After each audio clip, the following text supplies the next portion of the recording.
Après la première traversée de la mer, les disciples formulent les mêmes questions et étonnements que les gens de Capharnaüm. Ils craignent d'une grande crainte. Ils se disent l'un l'autre, qui donc est celui-là? Marc 4, 41. Quand Jésus vient de sa patrie, les mêmes interrogations reviennent. Ils disent, d'où à lui tout cela?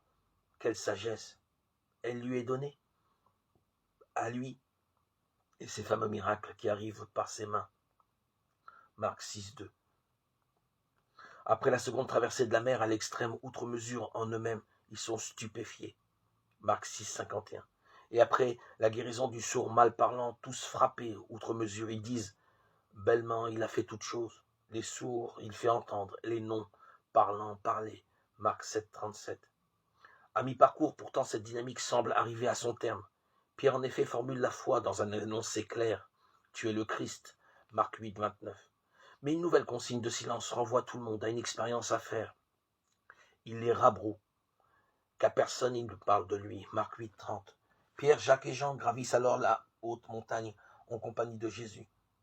Mais devant ce qui arrive, ils étaient saisis de crainte. Marc 9, 6.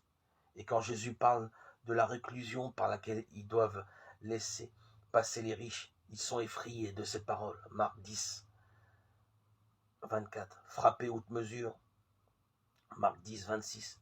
Alors que Jésus est en chemin, ils sont effrayés. Et ceux qui suivent craignent. Marc 10, 32.